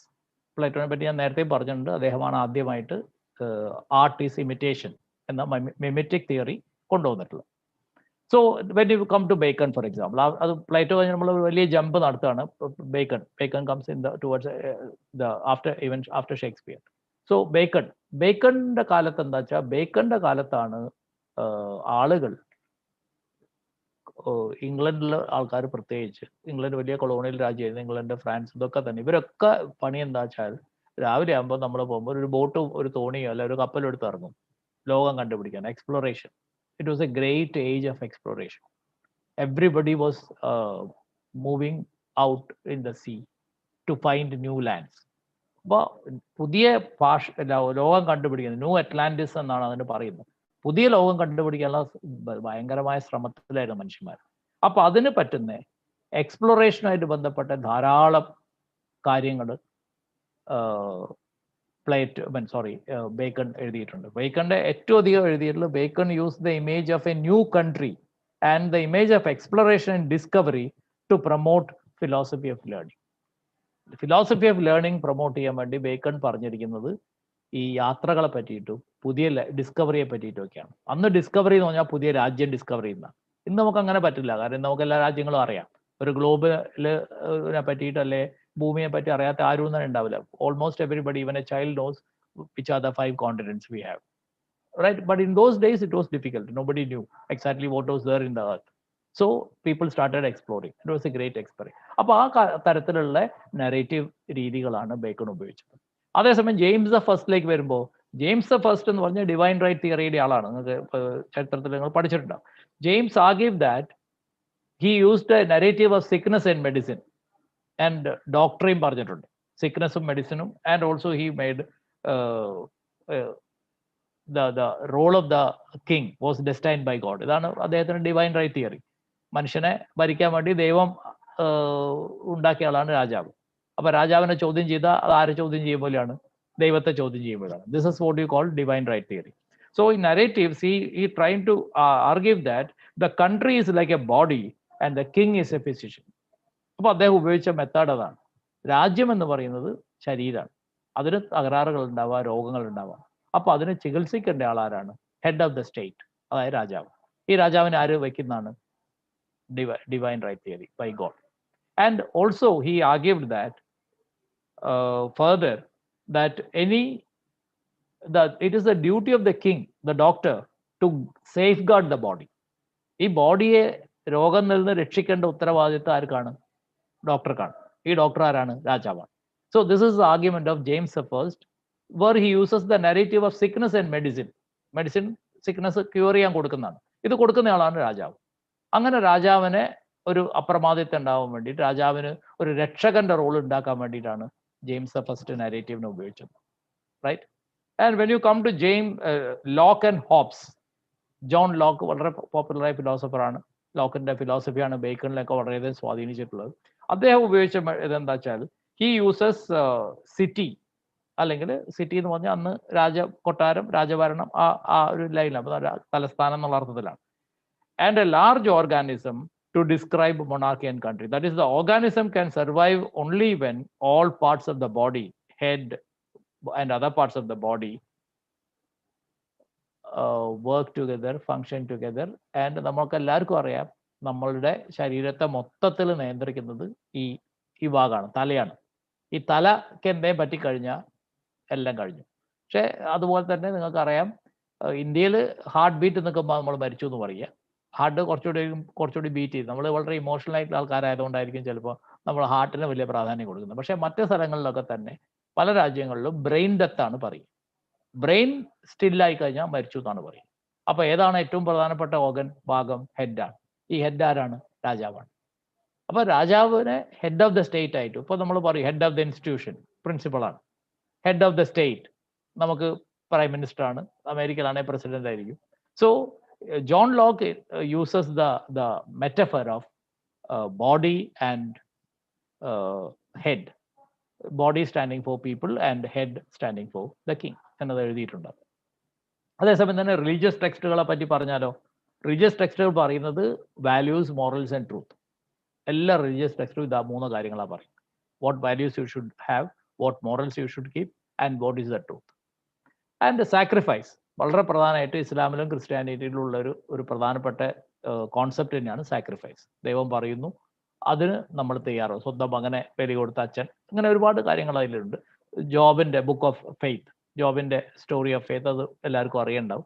അറിയില്ല, നിങ്ങൾ ഗൂഗിൾ ചെയ്ത് നോക്കുക, ഇവിടെ എക്സ്പ്ലെയിൻ ചെയ്യാൻ സമയമില്ല. And മഹാഭാരതത്തിലുള്ള ethics. മഹാഭാരതം എന്ന് പറയുന്നത് തന്നെ ഞാൻ എപ്പോഴും കുട്ടികളോട് ചോദിക്കാറുണ്ട്, മഹാഭാരതത്തിന്റെ തീം എന്താണ്? ഭയങ്കര ബുദ്ധിമുട്ടായിട്ടാണ് കുട്ടികൾ എന്നോട് ആരും ഇതുവരെ കറക്റ്റ് ഉത്തരം പറഞ്ഞിട്ടില്ല, അധികം ആളൊന്നും പറഞ്ഞിട്ടില്ല. അപ്പോൾ എൻ്റെ പോയിന്റ് എന്താന്ന് പറഞ്ഞിട്ടുണ്ടെങ്കിൽ, മഹാഭാരതം എന്ന് പറയുന്ന വലിയ മിത്ത്, എൻ്റെ ഒരു കാഴ്ചപ്പാടാണ്, അത് ഡീൽ ചെയ്യുന്നത് ക്വസ്റ്റ്യൻ ഓഫ് ജസ്റ്റിസ് ആണ്. മഹാഭാരതത്തിന്റെ തീം എന്ന് പറഞ്ഞാൽ ഞാൻ അതിനെ കാണുന്നത്, ഒരുപാട് പേര് അതങ്ങനെ ചെയ്തിട്ടുണ്ട്, ഞാൻ അവരെ ഫോളോ ചെയ്യുക മാത്രമേ ചെയ്തുള്ളൂ, ഞാൻ സ്വന്തമായിട്ട് കണ്ടുപിടിച്ചല്ല, അതല്ല ഞാൻ ഉദ്ദേശിക്കുന്നത്. So it follows a question of justice, which is right and which is wrong. പക്ഷേ അതിൽ ഏറ്റവും തമാശ എന്താ വെച്ചാൽ, മഹാഭാരതം മുഴുവൻ വായിച്ചാൽ നമുക്ക് മനസ്സിലാവും, ജസ്റ്റിസ് എന്ന് പറയുന്നത് വളരെ സബ്ജക്റ്റീവാണ്. മാത്രമല്ല, ഈ ആബ്സല്യൂട്ടായ ജസ്റ്റിസ് പറയുന്ന സാധനം ഇല്ല. കാരണം ധർമ്മിഷ്ഠരാണ് എന്ന് പറയുന്ന പാണ്ഡവരാണ് എല്ലാ ധർമ്മങ്ങളും, എല്ലാ യുദ്ധം ജയിച്ചത് വരെ ആ ധർമ്മത്തിൽ കൂടിയാണ്. അപ്പോൾ ധർമ്മം എന്ന് പറയുന്നത് വളരെ സബ്ജക്റ്റീവായ കാര്യമാണ്. രാക്ഷസനാണെങ്കിൽ അവനെ കൊല്ലുന്നതാണ് നിയമം. മനുഷ്യനാണെങ്കിൽ ഒരു പക്ഷേ കൊല്ലുന്നത് തെറ്റായിരിക്കും. അവൻ ഓരോ ആൾക്കാർക്ക് വേണ്ടി നമ്മുടെ ധർമ്മത്തെ വളരെയധികം വളച്ചൊടിക്കുകയാണ് ചെയ്യുന്നത്. അത് വളരെ കൃത്യമായിട്ട് അതിൽ എസ്റ്റാബ്ലിഷ് ചെയ്തിട്ടുണ്ട്. അതുപോലെ ഓരോ സ്ഥലത്തും ഇത് എസ്റ്റാബ്ലിഷ് ചെയ്ത് വരുന്നുണ്ട്. So that is what I have on that. So we move to the next slide. 2-3 ആൾക്കാരെ കൂടി പറഞ്ഞിട്ട് നമ്മൾ ക്വിക്കായിട്ട് സമ്മപ്പ് ചെയ്യും. ഇനി മൈക്കൽ ഇഗ്നാറ്റിഫിന്റെ സ്റ്റോറി എന്താണെന്ന് പറഞ്ഞാൽ, he talks about victims of atrocity and oppression using testimonies and autobiographies. ഇത് നിങ്ങൾക്ക് വളരെ സിമ്പിളായിട്ട് ഞാൻ പറഞ്ഞ് മനസ്സിലാക്കി തരാം. അത് വായിക്കുമ്പോൾ നിങ്ങൾക്ക് അത്ര മനസ്സിലായിട്ടുണ്ടാവില്ല. നമ്മുടെ നാട്ടിൽ ഇപ്പോൾ ടി വിയിൽ ഒരു ന്യൂസ് വരികയാണ്, അട്ടപ്പാടിയിൽ അല്ലെങ്കിൽ അങ്ങനെ ഏതെങ്കിലും ഒരു റിമോട്ടായ സ്ഥലത്ത് ഒരു കുട്ടിക്ക് പഠിക്കാനൊന്നും മാർഗ്ഗമില്ല, ചോർന്നൊലിക്കുന്ന വീട്, അച്ഛനും അമ്മയ്ക്കും ആരോഗ്യ പ്രശ്നങ്ങൾ, ഒന്നും ചെയ്യാൻ പറ്റുന്നില്ല, ഒന്നും സുമനസ്സുകൾ കനിയണം. ഇമ്മീഡിയറ്റ്ലി പിറ്റേന്ന് രാവിലെ ന്യൂസ് വരും, ഇത് ആരെങ്കിലുമൊക്കെ ഏറ്റെടുത്തു, ആരെങ്കിലുമൊക്കെ സഹായിച്ചു. അത് പേപ്പർ ന്യൂസ് ആയാലും അങ്ങനെ തന്നെ. എന്താ കാരണം? എപ്പോഴും ആലോചിച്ചിട്ടുണ്ട്? കാരണം എൻ്റെ തലമുറയിൽപ്പെട്ട ആൾക്കാർ പലരും തന്നെ പൈസ ഇല്ലാത്തതുകൊണ്ട് പഠിക്കാതെ ആയിപ്പോയിട്ടുണ്ട്. എത്രയോ പേര് എൻ്റെ ക്ലാസ്സിലൊക്കെ അങ്ങനെ കുട്ടികളുണ്ടായിരുന്നു. അത് നമുക്കൊന്നും അങ്ങനെ ഒരാളെ പഠിപ്പിക്കാനുള്ള സാമ്പത്തിക സ്ഥിതി ഒന്നുമില്ല. അപ്പോൾ പഠിക്കാൻ പറ്റാത്ത ഒരു വലിയ തലമുറയാണ് നിങ്ങൾക്ക് തൊട്ട മുന്നിലുള്ളത്. അപ്പോൾ പഠിക്കാൻ പറ്റുന്നില്ല ഒരു കുട്ടിക്ക് എന്ന് പറഞ്ഞാൽ അവർ എന്തായാലും സഹായിക്കും. കാരണം അവർക്കറിയാം പഠിത്തത്തിൻ്റെ പ്രാധാന്യം എത്രത്തോളം ഉണ്ട്. അവർക്ക് പലർക്കും ഒരു പക്ഷേ അന്ന് പഠിച്ചിരുന്നെങ്കിൽ, ഇപ്പോൾ ഞാൻ ഈ എക്സാമ്പിളൊക്കെ എപ്പോഴും പറയാറുണ്ട്. എൻ്റെ അമ്മ സ്കൂളിൽ പഠിക്കുന്ന സമയത്ത് നയൻത്തിന് ESSLC എന്നാണ് പറയും, ടോപ്പറായിരുന്നു സ്കൂളിൽ. പക്ഷേ അമ്മയുടെ അച്ഛൻ പറഞ്ഞു പെൺകുട്ടിയുടെ അത്രയൊക്കെ പഠിച്ചാൽ മതി, പിന്നെ പഠിപ്പിച്ചില്ല. ഒരു പക്ഷേ പഠിച്ചിരുന്ന അമ്മയ്ക്ക് നന്നായിട്ട് വിദ്യാഭ്യാസമൊക്കെ ഉണ്ടാവുമായിരുന്നു. ഒരു പക്ഷേ ഇപ്പൊ 9th സ്റ്റാൻഡേർഡിൽ വെച്ച് അവസാനിപ്പിക്കുക ചെയ്തത്. അപ്പൊ അന്ന് അങ്ങനെയൊക്കെ ഉണ്ട്. ഇന്നത്തെ രീതിയല്ല. ഇന്ന് ആൾക്കാർ എത്ര വേണേ പഠിപ്പിക്കുക വെച്ചു. പക്ഷെ ഇന്ന് കുട്ടികൾ അധികം പഠിക്കുന്നില്ല എന്നുള്ളതാണ് നമ്മൾ കാണുന്നൊരു ഒരു പോരായ്മ. നല്ല പഠിക്കുന്ന കുട്ടികളും ഉണ്ട്, ഇല്ല എന്ന് ഞാൻ പറയുന്നില്ല. ഇപ്പൊ generally what I am saying. So he talks about victims of atrocity. ഇപ്പോൾ ഒരു അട്രോസിറ്റി സംഭവിച്ചാൽ, ഒരു ഒപ്രഷൻ ഉണ്ടായി കഴിഞ്ഞാൽ അവരെന്ത് ചെയ്യും? They come up with testimonies and they write up autobiography. Malala example, Malala നമ്മൾ കഴിഞ്ഞ ദിവസം അത് പറഞ്ഞു. So readers respond with sympathy and initiate legal, social and humanistic responses. Takes into human rights. ഇത് ഒരാൾ പബ്ലിഷ് ചെയ്ത് കഴിഞ്ഞാൽ ഇമ്മീഡിയറ്റ്ലി ആൾക്കാർ പ്രതികരിക്കും. അപ്പൊ ഇതിന്റെ നരേഷൻ എങ്ങനെയാണെന്ന് നോക്ക്. ഈ നരേഷൻ ആളുകളെ ടച്ച് ചെയ്യുന്ന തരത്തിലായിരിക്കും.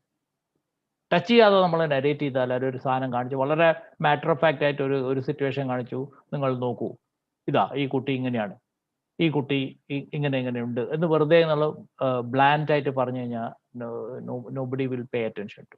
So this particular question is addressed in a very peculiar emotional way to create the maximum effort, or maximum effect.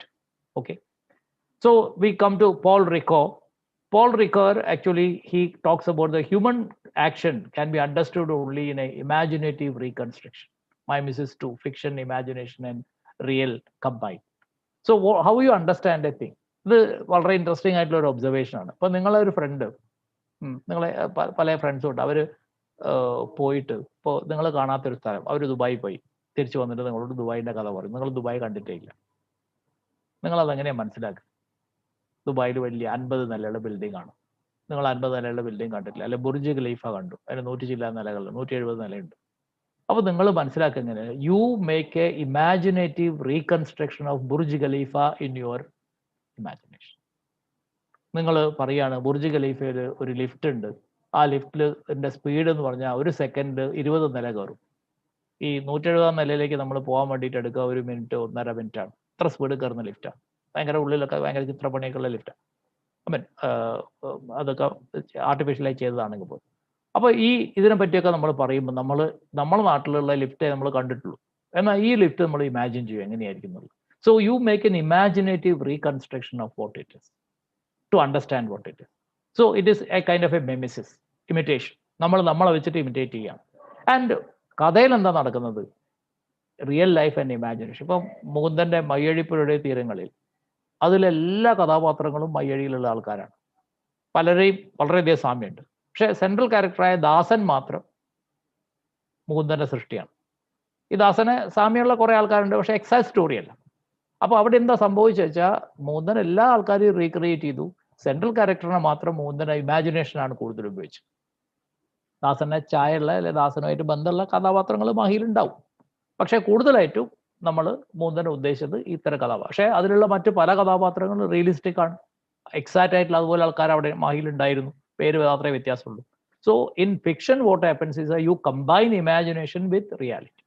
S K പൊറ്റക്കാടിന്റെ കൃതികൾ, any Charles Dickens, Mark Twain, any example you take, Basheer, Vaikom Muhammad ബഷീറിന്റെ ഒക്കെ ഒരുവിധ എല്ലാ കഥാപാത്രങ്ങളും realistic ആണ്. പാത്തുമ്മ ഒറിജിനലാണ്. അബ്ദുൽ ഖാദർ, അദ്ദേഹത്തിന്റെ അനിയനായ അബ്ദുൽ ഖാദർ, പേര് മാത്രമേ ചിലപ്പോൾ വ്യത്യാസം ഉണ്ടാവും. അങ്ങനെ ഇവരൊക്കെ റിയലിസ്റ്റിക് ക്യാരക്ടേഴ്സ് ആണ്, അവിടെയുള്ള കഥാപാത്രങ്ങൾ. But he has recreated them with a tinge of imagination, right? And finally, we come to the most celebrated critic of the century, Derrida. ഡെറിഡയെ പറ്റി വിശദമായിട്ട് പറയേണ്ടി വരും. അതുകൊണ്ട് നമുക്ക് ഇവിടെ മേജർ ഐഡിയ മാത്രമേ ഞാൻ പറയുന്നുള്ളൂ. ഡെറിഡ കുറച്ചൊരു ഡിഫിക്കൽട്ട് ആയിട്ടുള്ള ഒരു ഓതറാണ് മനസ്സിലാക്കാൻ വേണ്ടിയിട്ട്. എഴുത്തും അതുപോലെ തന്നെയാണ്, കുറച്ചൊരു കോംപ്ലിക്കേഷൻ ആണ് എഴുതുമ്പോൾ.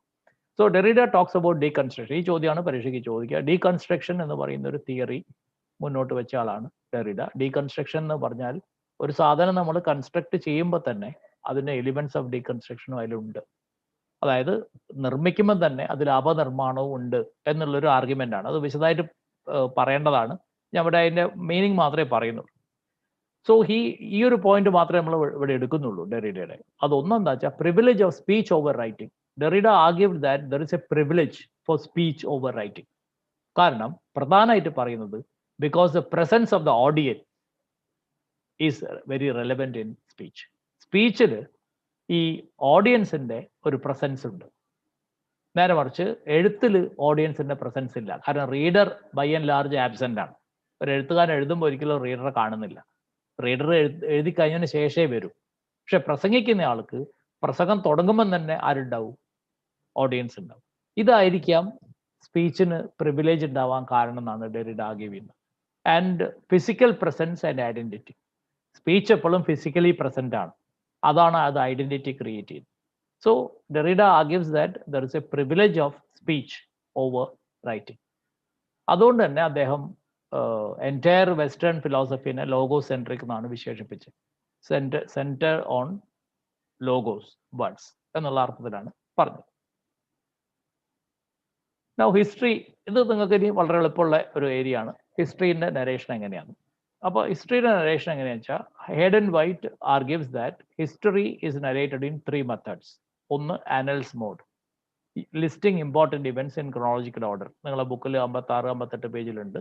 ഓരോ പ്രധാന ബുള്ളറ്റിൻ മാതിരി എഴുതുക.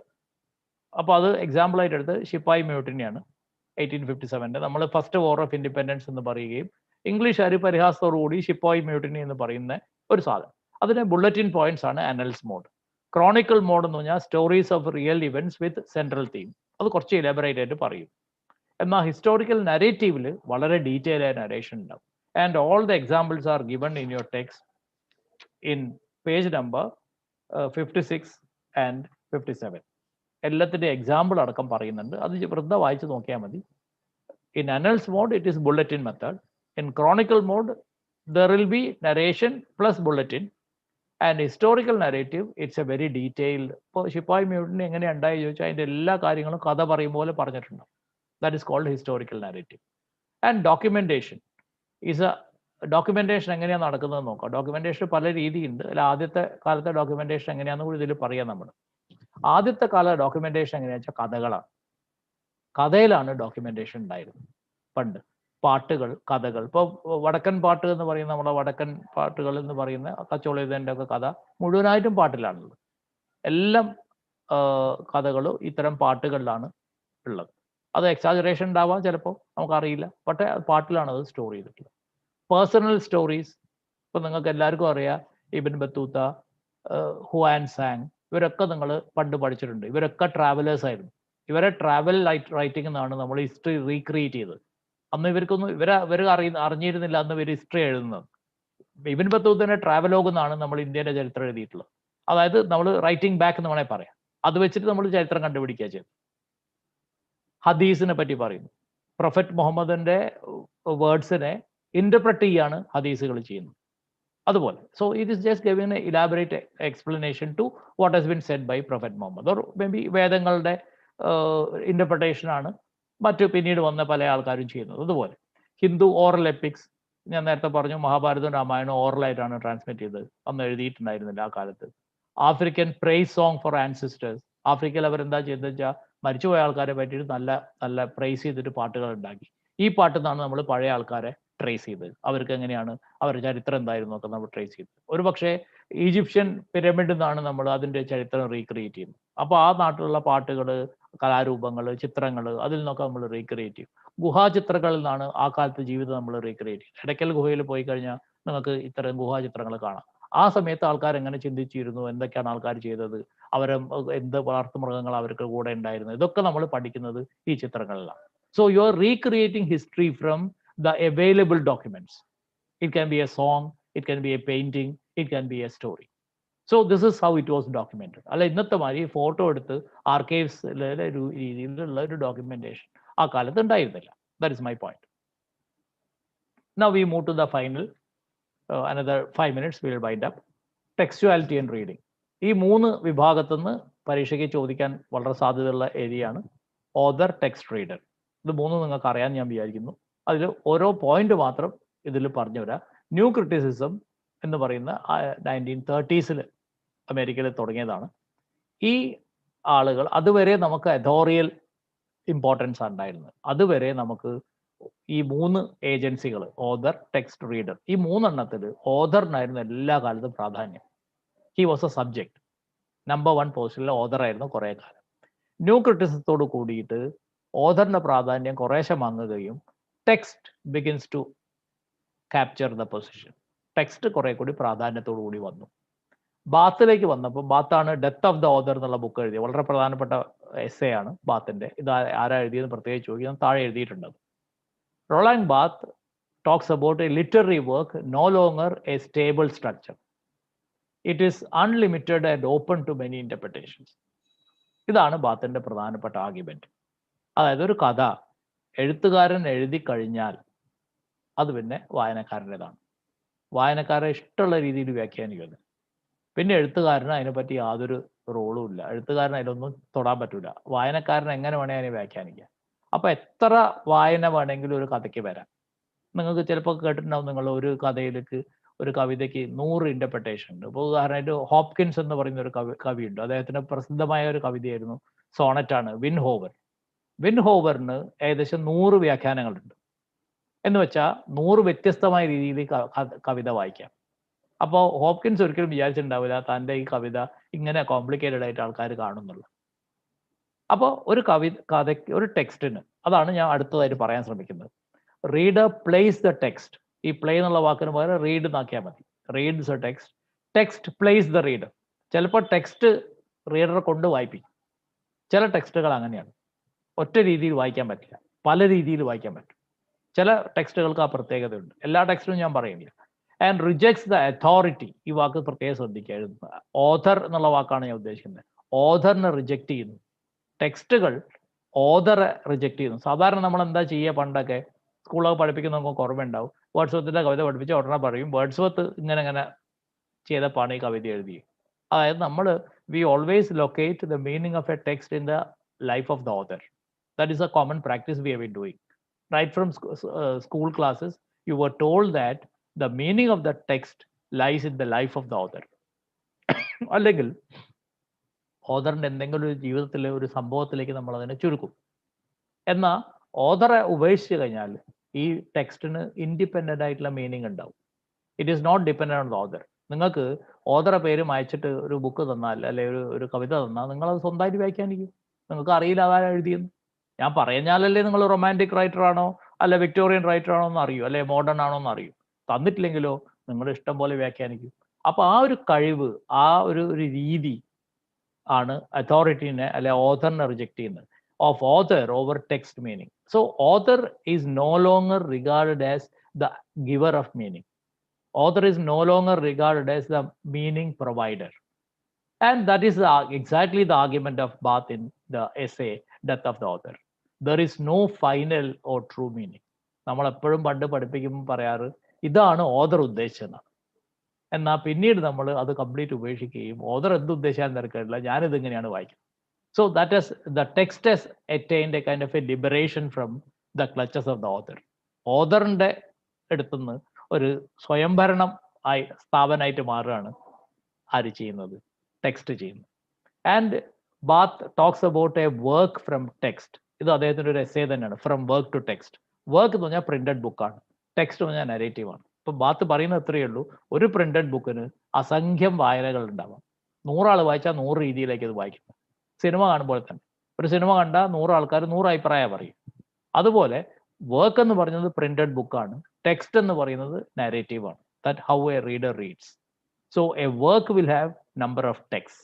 ഒരു വർക്കിന്, ഒരു ബുക്കിന് പ്രത്യേക ഡിഫറെൻ്റ് ആയ വായനകൾ ഉണ്ടാവാം. മാത്രമല്ല ബുക്ക് ഒരു പോയിന്റിൽ വെച്ചിട്ട് വായനക്കാരൻ്റെതായി മാറുകയും എഴുത്തുകാരനെ റിജക്റ്റ് ചെയ്യുകയും ചെയ്യും.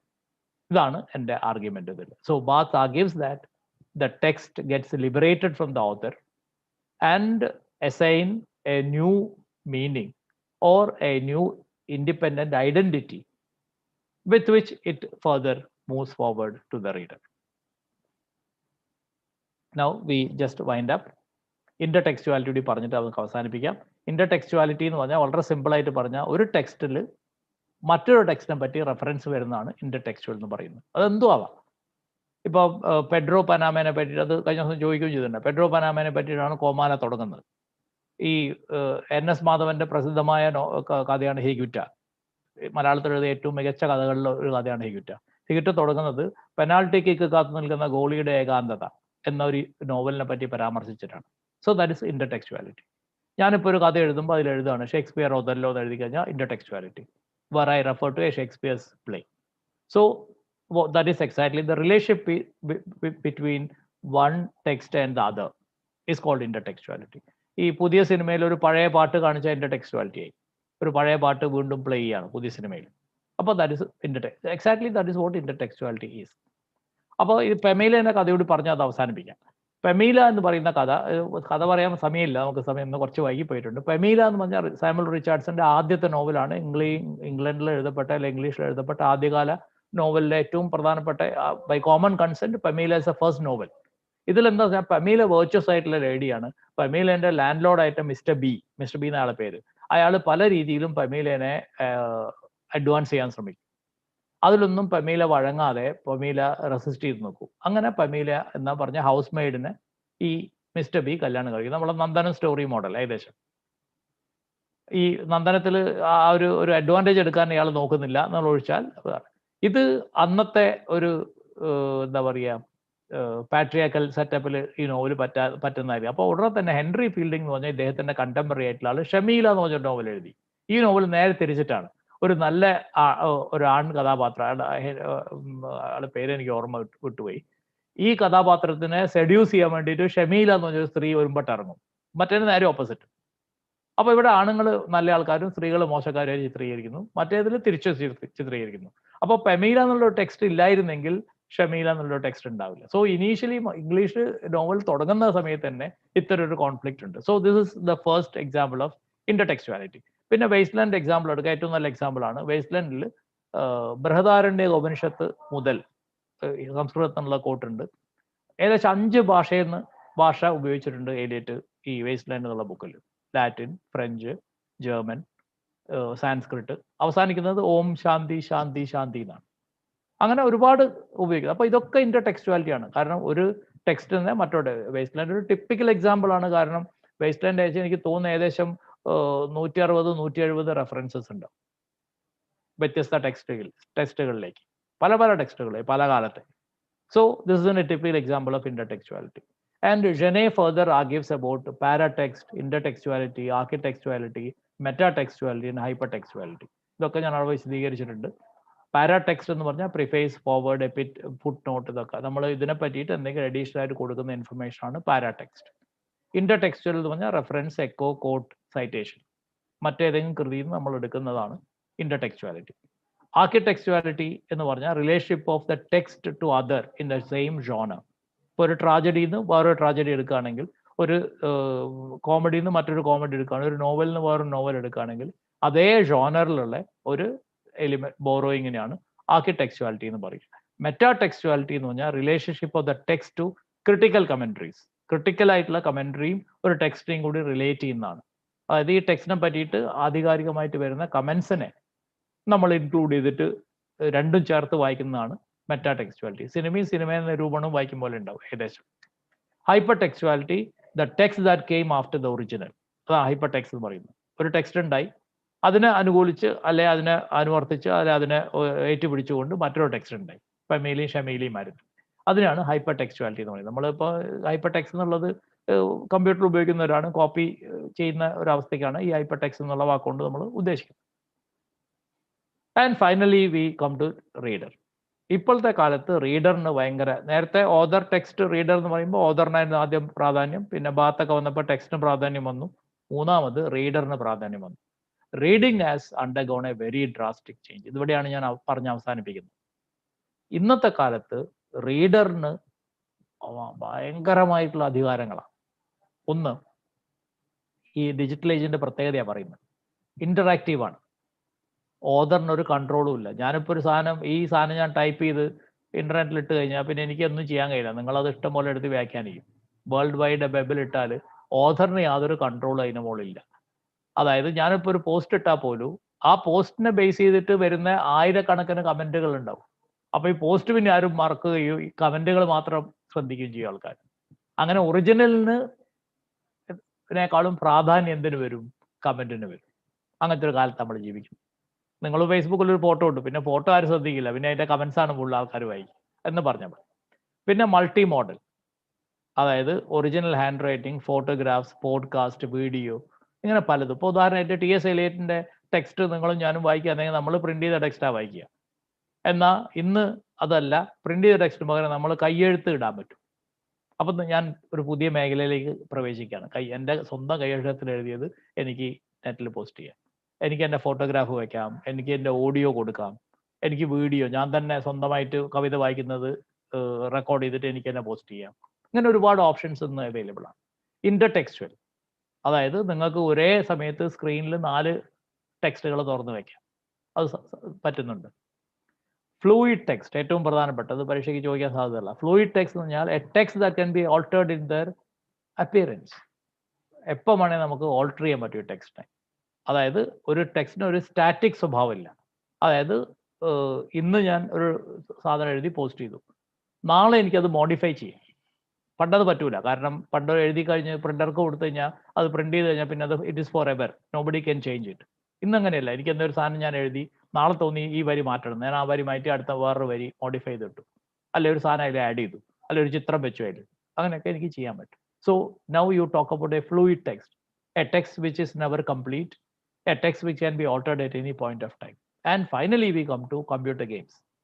ഇന്ന് കമ്പ്യൂട്ടർ ഗെയിംസ് എന്ന് പറയുന്നത് പഴയമാരി ഞങ്ങളെന്ന കാലത്തുമാരി എന്തെങ്കിലും മരത്തിന്റെ മുകളിൽ നിന്ന് മാങ്ങ വീഴുന്ന പെറുക്കുന്ന കഥയൊന്നുമല്ല. ഇന്ന് ആക്ച്വൽ സ്റ്റോറിയാണ് ആൾക്കാർ കളിക്കുന്നത്. ആക്ച്വൽ സ്റ്റോറി വിത്ത് റിയൽ പ്ലോട്ട്. അതെങ്ങനെയാ വരിക നമുക്ക് മുന്നേ പറയാൻ പറ്റില്ല. നമ്മളെ പ്രകടനം അനുസരിച്ചാണ്. ഫുട്ബോളൊക്കെ കളിക്കുന്നത് കണ്ട അന്തം വിട്ടു പോകും നമ്മൾ. കുട്ടികളെ കളിക്കുന്ന നന്നായിട്ട്, മക്കളൊക്കെ വീഡിയോ ഗെയിംസ് കളിക്കുന്ന ആൾക്കാർ. അപ്പൊ നിങ്ങൾക്ക് അതറിയാം. So you live in A particular world. അപ്പൊ ഇവിടെ reader attains prominence than the author or the text.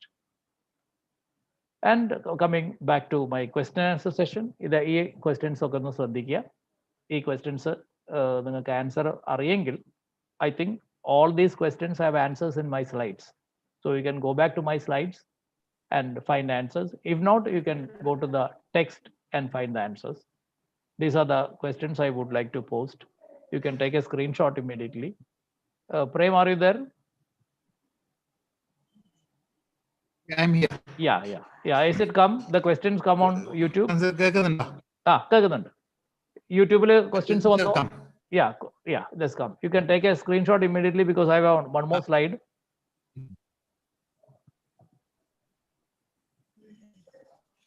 Has this particular question 15 to 30 come, 16 to 30 has come in the screen? It's coming in. Yeah. About keep taking the screenshot so that you know. Yeah. Ideally take a screenshot. Yeah, sure. You can just take a screenshot. If it has come, I'll move to my next slide. Now 31 to 45. Yeah, you can move on. Yeah, 31 to 45 is there. അതും നിങ്ങൾക്ക് എടുക്കാം, screenshot എടുക്കാം. And this slide will be available on our channel. You can also come to it any point of time. And we find that we have viewers even at 2 o'clock late night. Yeah. Watching. Please keep sharing it with your friends. And finally, the final set of questions. So 61 questions I've asked from this module. And you cannot think of another question from this. Almost all questions I have covered. ഇതിന്റെ അപ്പുറത്തൊരു ചോദ്യം ചോദിക്കാൻ സാധ്യത കുറവാണ്. ഇല്ലാതെ ഞാൻ പറയില്ല, because question set, paper set can ask any question. But almost all the major points I have covered. and the questions I have put. Hope these questions have come. Prem adile vannille 61 That's vare. also come. Yeah. Yeah. And these are the paragraph questions. Just last slide. One more slide is there. One more question slide. And ഇതിൽ ഞാൻ ink mark ചെയ്തത് പഴയ questions ആയിരുന്നു. ഇന്ന് എടുത്തതാണ് ബ്ലൂവിൽ mark ചെയ്തിരിക്കുന്നത്. ഇന്നും കഴിഞ്ഞ ദിവസം എടുത്തത്. ബ്രൂണറൊക്കെ കഴിഞ്ഞ ദിവസം എടുത്തത്. These are the questions in paragraph. Hope you have taken the screenshot. And finally, these are the essay questions.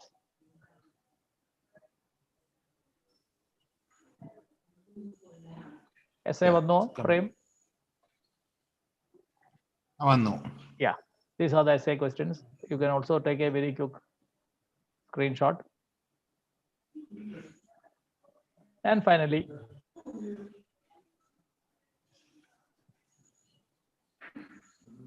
big thank you for listening, because it's not something very happy to listen to, or you may not enjoy listening to this kind of a lecture. But still, I think I've done justice to the text. Back to Prem. And essential also. So what you need to do is either revise here. Ippo korchu divasangala samayam ullonde keep watch this once more so that you can perfect it. അതേപോലെ please tell your friends also. ഇത് ഒട്ടും പഠിക്കാത്ത ആൾക്കാരുണ്ട്, അവർക്കും കൂടി ഇത് share ചെയ്യുക.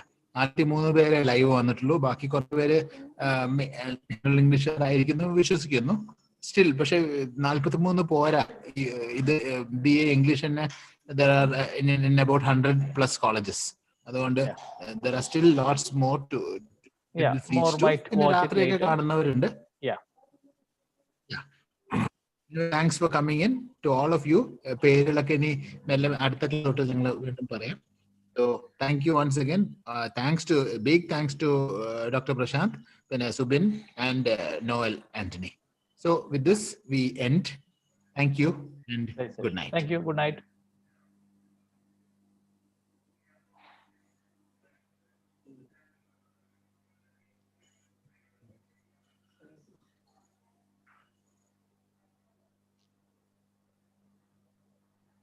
Yes. Yeah. Now still live. Over. Still my screen shows it's live.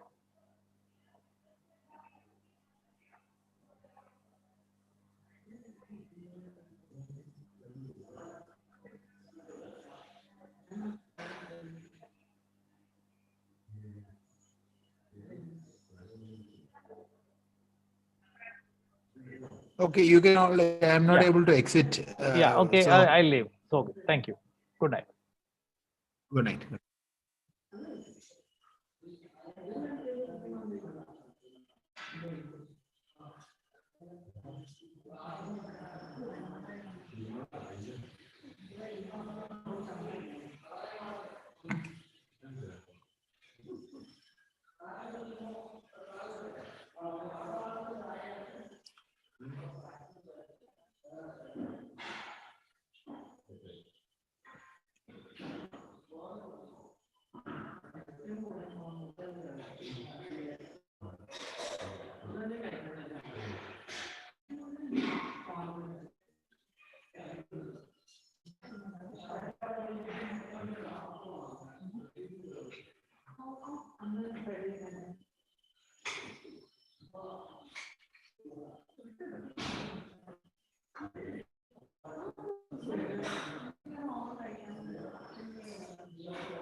മതി എനിക്ക്.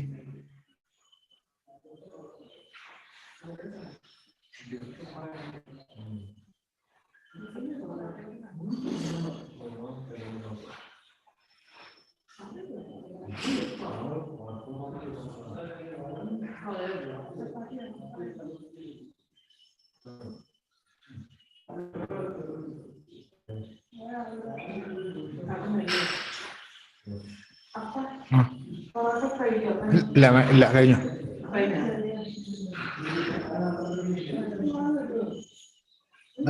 എന്റെ പ്ലേറ്റിലുള്ള ഞാനില്ലോ